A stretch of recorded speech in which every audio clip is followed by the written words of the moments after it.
अमेरिकी senator Lindsey Graham ने भारत, चीन और ब्राजील को रूस के साथ व्यापार को लेकर खुलेआम धमकी दी है।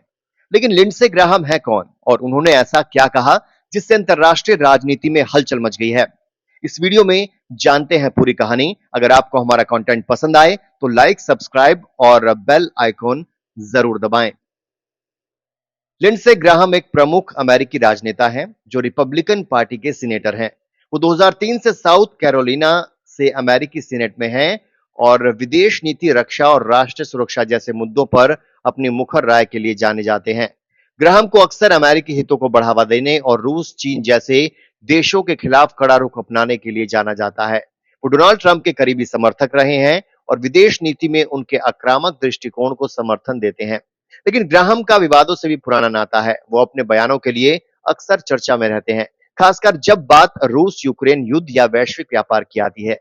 हाल ही में उन्होंने कुछ ऐसा कहा जिसने भारत जैसे देश को भी निशाने पर ले लिया। तो आखिर क्या है यह धमकी? चलिए बताते हैं आपको। हाल ही में 21 जुलाई 2025 को लिंडसे ग्राहम ने फॉक्स न्यूज को दिए एक इंटरव्यू में भारत, चीन और ब्राजील को सीधी धमकी दी है।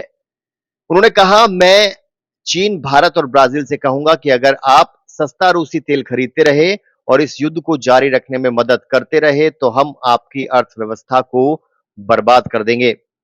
ये धमकी रूस यूक्रेन युद्ध के संदर्भ में आई है। ग्राहम का कहना है कि रूस से सस्ता तेल खरीदकर ये देश पुतिन की युद्ध मशीन को आर्थिक मदद दे रहे हैं। उन्होंने कहा कि ट्रंप प्रशासन रूस को 50 दिन का अल्टीमेटम दे चुका है कि वो यूक्रेन से सैन्य अभियान रोके, वरना कड़े प्रतिबंध लगाए जाएंगे। इन प्रतिबंधों में रूस से तेल खरीदने वाले देशों पर 500% तक टैरिफ लगाने का प्रस्ताव भी शामिल है। भारत के लिए यह धमकी इसलिए अहम है क्योंकि भारत रूस से बड़े पैमाने पर कच्चा तेल आयात करता है।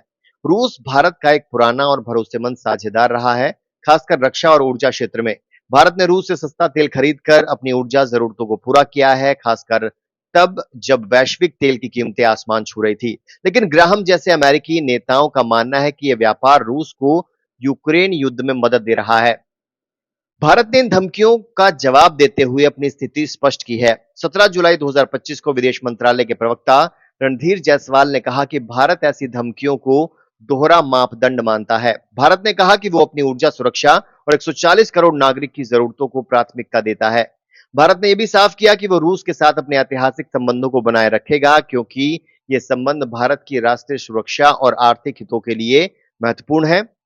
यहाँ यह समझना जरूरी है कि भारत ने यूक्रेन युद्ध में तटस्थ रुख अपनाया है। भारत ने न तो रूस की निंदा की और न ही पश्चिमी देशों के प्रतिबंधों का समर्थन किया। भारत की वो नीति उसकी स्वतंत्र विदेश नीति का हिस्सा है जिसे पश्चिमी देशों, खासकर अमेरिका और ब्रिटेन ने आलोचना की है। लेकिन भारत का कहना है कि वो अपनी संप्रभुता और हितों को किसी भी दबाव में नहीं झुकाएगा। लिंडसे ग्राहम की यह धमकी न केवल भारत बल्कि ब्रिक्स देशों, चीन और ब्राजील के लिए भी एक चेतावनी है। वो दिखाता है कि अमेरिका और उसके सहयोगी रूस को अलग थलग करने के लिए कितने आक्रामक हो रहे हैं। लेकिन क्या यह धमकी कामयाब होगी? भारत जैसे देश जो अपनी स्वतंत्र विदेश नीति पर गर्व करते हैं, शायद इस दबाव में ना झुके। आप क्या सोचते हैं? क्या भारत को रूस के साथ अपने संबंधों पर पुनर्विचार करना चाहिए या अपनी स्वतंत्र नीति पर कायम रहना चाहिए? हमें कमेंट करके जरूर बताइए।